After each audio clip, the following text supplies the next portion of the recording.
ပိုလုံးကယူရင်3000ဝယ်ရမှာ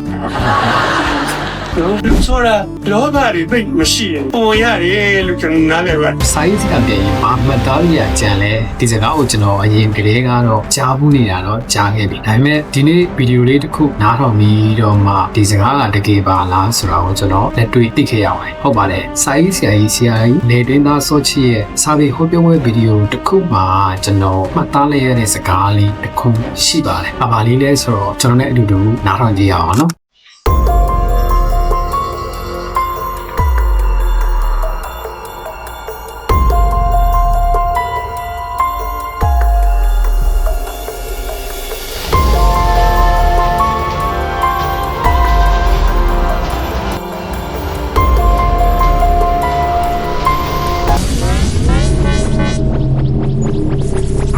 哦，就是这么的瓜，别人把路打肉，可能都没吧。对吧？西式把这个哦，讲那不瓜，西式说了西式啥了不？等到那边的，那苦西式没弄到屋的，等到我使用的苦点你的，哦，没阿里使用的了，现在快不这里当完的，还路当的喽，等到。မြို့နယ်KIတိုက်မန္တလေးကုန်ပြပါပြီတဲ့ရန်ကုန်မှာကျွန်တော်တို့နောက်ဆုံးရုံးချုပ်ကိုတက်ဖို့ပဲရှိပါတယ်တဲ့မင်းအဲ့ဒီရုံးချုပ်တက်တဲ့ခါကျတော့ရုံးချုပ်မှာမင်းအသိရှိလို့လားမရှိပါဘူးတဲ့ရှိရလည်းမလိုပါဘူးကျွန်တော်ပွဲစားနဲ့3000ပေးရမယ်သူပြအောင်လုပ်ပေးမယ်ပြောပါတယ်တဲ့အဲ့တော့3000ကနည်းတဲ့ဝင်မဟုတ်ဘူးကျွန်တော်ပြောတော့အော်မင်းကလည်းကွာအဲ့ဒီရုံးချုပ်ကလက်မှတ်ထိုးတဲ့လူနဲ့မင်းနဲ့တီးလို့ရှိရင်တပြားမှပေးစရာမလိုဘူးကွာ။အိုးကျွန်တော်မှမတီးပဲအဲ့လိုပြောပါကျွန်တော်ပြောပါ။ခင်းကျွေးတဲ့သမီးလည်းငါစားပြီးပြီကွာ။အဲ့ဒီလက်မှတ်ထိုးမဲ့လူကငါပဲကွာ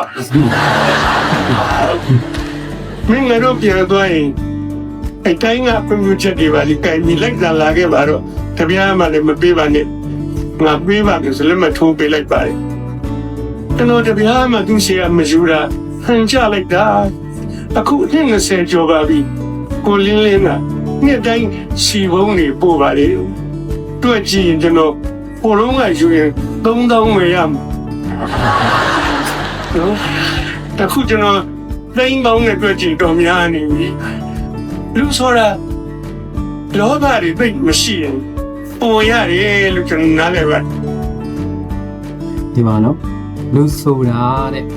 လောဘတွေမရှိရင်ပူရတယ်တဲ့ဒီစကားလေးကတော်တော်လေးမှတ်သားစရာကောင်းပါတယ်ဒီမှတ်သားစရာလေးကိုကျွန်တော်မျှဝေခြင်းတို့ဒီဗီဒီယိုလေးကိုဒေါင်းပြီးတော့မှကျွန်တော်ဗီဒီယိုကိုကြည့်တဲ့သူတွေကိုလည်းမှတ်သားစရာလေးရစေချင်လို့ဒါလေးကိုတော့မျှဝေပေးတာဖြစ်ပါတယ်ပြန်ပြောရလို့ရှိရင်လူဆိုတာလောဘတွေမရှိရင်ပူရတယ်တကယ်မှတ်သားစရာလေးဖြစ်ပါတယ်မိတ်ဆွေတို့မှတ်သားစရာလေးရရှိအောင်လို့ကျွန်တော်မျှဝေပေးခြင်းဖြစ်ပါတယ်နောက်ဆုံးထပ်ပြောမယ်လူဆိုတာ